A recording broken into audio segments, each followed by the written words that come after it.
अंदर बाहर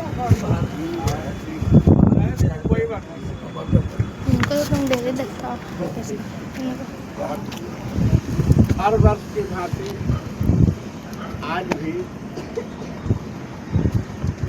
79वां स्वतंत्रता दिवस के अवसर पर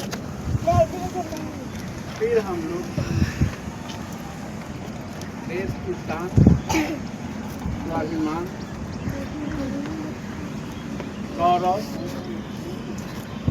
को ताजा रखने के लिए झंडा तोलन कार्यक्रम करते हैं।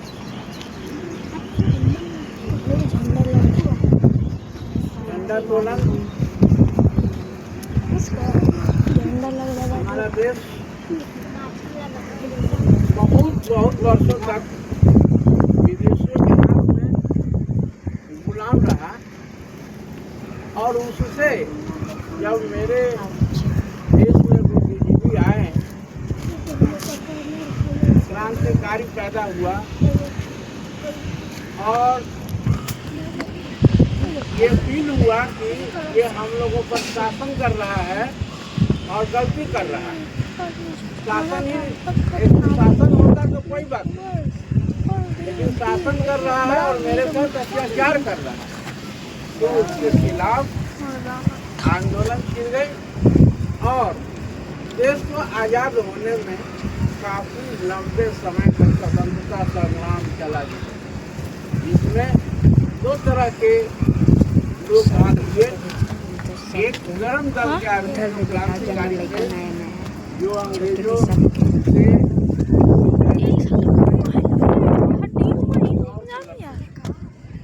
और एक नरम दल जिनके नेता महात्मा गांधी हुए, वो जो है लड़ते थे सत्य और अहिंसा। आगे सच बोलेंगे, अहिंसा हम नहीं करेंगे। इस आधार पर देश में स्वतंत्रता आंदोलन चला और एक काफी लंबे अरसे के बाद उन लोगों को हम अपने देश से निकालने में सफल हुए और इसी को हमने स्वतंत्र देश कहा।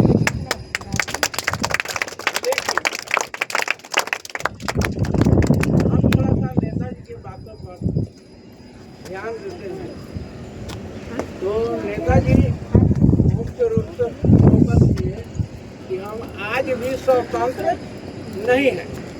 काहे नहीं स्वतंत्र हैं? बोले कि सेव खाते हो रोज, सेव कभी खा लेना और प्रतिदिन खाना, और सेव रखा रहना घर में, ये दोनों ये सब चीज़ों में काफी अंतर है। मुख्य रूप से नेताजी का फोकस आर्थिक विषमता पर, कि हम लोगों को धन का विषमता, मतलब किसी को बहुत ज़्यादा है और किसी को रहने के लिए घर नहीं है, किसी को खाने के लिए भोजन सही से नहीं मिल रहा है, और सरकार की जो कानून है सबके लिए समान है। आपको एक कमरा रहने के लिए है तो उसको भी टैक्स वही देना है, और यदि किसी को 4 मंजिला बिल्डिंग है तो उसको भी घूस दे के आपसे कम टैक्स करा लेगा। 4 मंजिला बिल्डिंग का टैक्स कम दे रहा है, आपका अगर एगो रूम है आपको पहुँच नहीं है तो आपको टैक्स ज़्यादा लग रहा है, उसको भी बिजली बिल वही लग रहा है। आज बिजली बिल माफ़ किया गया है, लोगों को ये पता नहीं है कि बिजली बिल माफ़ किया। अरे सब्सिडी जो मिलता था हटा दिया और इधर बिजली बिल, बात बराबर ही बात, उससे हो सकता है घाटा ही हो जाए, ठीक है ना। इसलिए नेताजी का कहना आर्थिक विषमता, अभी देश में कम से कम 79-80 साल अब देश आज़ाद होने जा रहा है। इतना बड़ा देश है, ये मैं मानता हूँ कि देश मेरा विशाल है। सबको एक तरह के करने में बहुत टाइम तो लगेगा, लेकिन बेईमानी से देश चल रहा है। मुख्य रूप से ये कहना है कि बेईमानी से देश चल रहा है। जो विकास अगर देखने के लिए मिल रहा है वो बेईमानी में मिल रहा है। और हम जो बोल रहे हैं नेताजी जो बोल रहे हैं, मौका मिलेगा तो हम लोग भी बेईमान हो जाएंगे। एक खड़ा कसौटी पर खड़ा रहना, देश के लिए राष्ट्रभक्त होना, ये बहुत बड़ी बात है। ये बात है। लेकिन इसी आंदोलन में हम लोगों को एक अलग आंदोलन छेड़ना है। वो गरीब कहते हैं, दलित कहते हैं, किसान कहते हैं, मजदूर कहते हैं, पिछड़ा वर्ग कहते हैं। हर वर्ग में कुछ अपर वर्ग है। जैसे दलित से रामविलास पासवान का परिवार, इसी तरीके के बहुत सा परिवार है जो काफ़ी आगे है, और उसको भी हम दलित के श्रेणी में लेते हैं। ये सब बहुत बड़ी चीज़ है, विषमता है। तो लेकिन अगर हमको ठीक होना है तो उसका एक ही रास्ता है, जो नेताजी समझा रहे थे या संकल्प रूप से ले रहे थे। घर पर जाके पढ़ोगे ना, कहा कि हाँ पढ़ेंगे। यही एक रास्ता है कमजोर है। क्यों? सरकार की व्यवस्थाएं, सरकारी स्कूल है, लेकिन सब खर्च हो रहा है वहाँ, लूट पाट मची हुई है, और पढ़ाई नाम का कोई चीज नहीं। कभी तो हम छोटा इतना छोटे छोटे स्कूलों में भी आते हैं, कम से कम यहाँ कुछ सही बात बता दी जाती है, तो उसके कारण जो है हम कुछ न कुछ सीखते रहते हैं। तो ये भी समझिए कि छोटा स्कूल भी एक जिद्दीपाना है चलाने का। तो ये जिद्दीपाना देश के विकास में बहुत बड़ा सहयोग है। देश जो है इस जिद्दीपाना से भी विकास करेगा। इसलिए नेताजी का जोर देना था, संकल्प लेना था कि एक ही रास्ता, पढ़ाई। अगर आप पढ़ेंगे और बेईमान का बेईमानी समझने लगेंगे, तब अपना अधिकार जरूर समझ जाइए और लड़ने के लायक हो जाइए। आज लड़ने के लायक नहीं है, इसलिए दिक्कत है। इसलिए पढ़ के लड़ने के लायक और योग्य बनना, इसलिए पढ़ना है।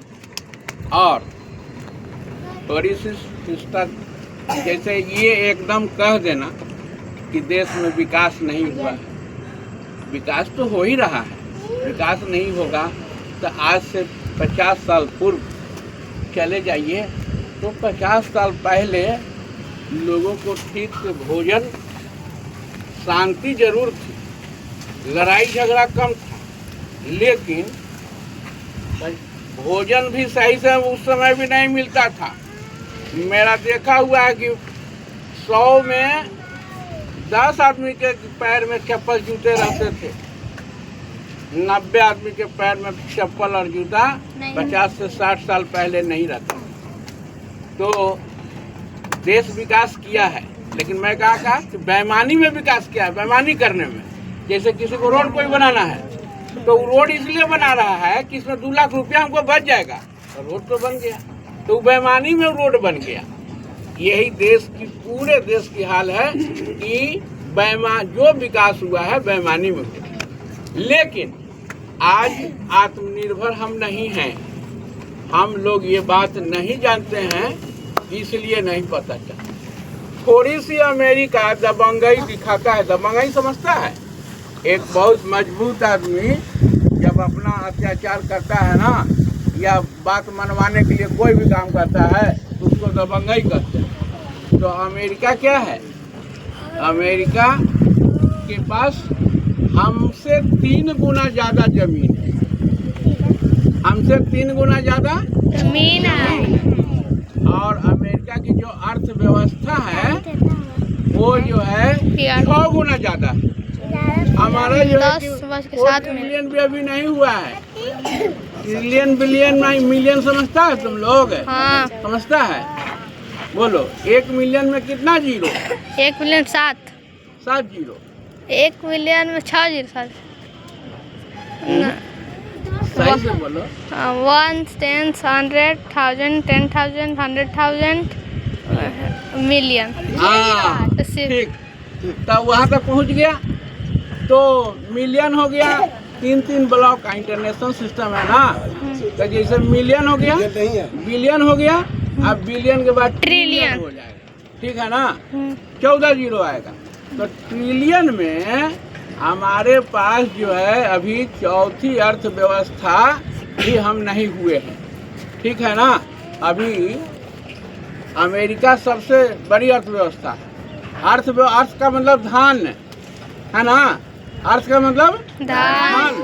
अमेरिका में 25 ट्रिलियन जो है कि धन, चाइना में 18 ट्रिलियन धन है, और भारत और चाइना, अब तीसरा में जर्मनी, और चौथा में जापान है, और पांचवा में ये तक। 2 के बाद रूस का अर्थव्यवस्था कम है, भारत से भी कम है। रूस का भी अर्थव्यवस्था भारत से कम है। तो रूस का जमीन ज़्यादा है, संसाधन ज़्यादा है, जनसंख्या कम है, इसलिए वह सुखी है। हाँ, राज्य में ना होता ये अर्थव्यवस्था देखिए कि चाइना और अमेरिका का 25 और 18 है, एक बाजी वहाँ से घटता है, घसकता है तो 4 ट्रिलियन है। तो देखो कितना हम लोग पीछे हैं, बहुत पीछे। अब जब अमेरिका आज दबंगाई कर रहा है, जैसे व्यापार होता है ना, हाँ। आप कुछ सामान बना के वहाँ दूसरे देश में भेजते हैं, तो दूसरे देश में भेजिएगा तो वहाँ टैक्स लगा दो, बोला कि हम ज़्यादा टैक्स लगा देंगे, तो नहीं आप भेज सकते हैं, आपका माल नहीं बिकेगा। तो आज परेशानी बढ़ रही है आज। तो इस परेशानी से बचने के लिए आम आदमी को अभी फील हुआ है कि हम लोग बेईमानी करने में रह गए, सही देश का देखभाल नहीं किया। अगर सही देश का देखभाल किए होते, मेरे यहाँ रिसर्च सेंटर होता, बहुत रोज रिसर्च होते रहता, हर क्षेत्रों में रिसर्च होते रहता, मेरा क्वालिटी और टेक्नोलॉजी ठीक होता, तो आज माल मेरा अमेरिका में जाता और उस 50% का उस 100% भी अगर शुल्क लगाता तो मेरा माल वहाँ पसंदीदा होता। लेकिन आज क्या है, आपका क्वालिटी ठीक नहीं है, आपके पास वैसा टेक्नोलॉजी नहीं है, आपके पास वैसा मशीन नहीं है। ये सारे चीज़ों के लिए आप अमेरिका पर डिपेंड हैं, आप रशिया पर डिपेंड हैं, आप जर्मनी पर डिपेंड हैं, इन जापान पर डिपेंड है, ये सारे चीज़ों पर निर्भर कर रहे हैं। तो आज देश को ये अनुभव हुआ है कि हम जो है आज कंप्यूटर में आइए, कंप्यूटर के क्षेत्र में आइए, आईटी के क्षेत्र में आइए, आज जो है आर्टिफिशियल इंटेलिजेंस आ गया, एआई आ गया, जिसको हम लोग एआई कहते हैं। एआई क्या है, हर चीज़ों में मतलब जो हम चीज़ देखते हैं ना, यूट्यूब के कुछ यूज करते हैं ना, तो एआई जो है हर चीज़ों में एक नई टेक्निक ला देगा, नई स्पीड ला देगा, है ना, सब चीज़ ला देगा। तो इन सारी चीज़ों में विकास करना है, बहुत से अवसर है। आप लोग भी अच्छे से अगर पढ़ेंगे, सबका मूल्य एक ही रास्ता है कि अच्छे से पढ़ेंगे, कहीं भी पढ़िए, ये नहीं है छोटा बड़ा स्कूल, कोई ऐसा कुछ नहीं होता। अच्छा से पढ़ेंगे सिर्फ, तो जरूर एक मुकाम हम लोग प्राप्त करें, ठीक है ना। तो बच्चा डूबा है, इतना से ज़्यादा नहीं कहना, ज़्यादा अच्छा नहीं। जय हिंद, जय भारत, है ना। और सरदार भगत सिंह अमर रहे, और चंद्रशेखर आज़ाद, ये इन लोग का बहुत देन है। सुभाष चंद्र बोस, नेताजी उर्फ नेताजी, महात्मा गांधी, है ना, ये सब जो है कि हमारे देश के स्वतंत्रता में ये लोग सहयोगी रहे। इनके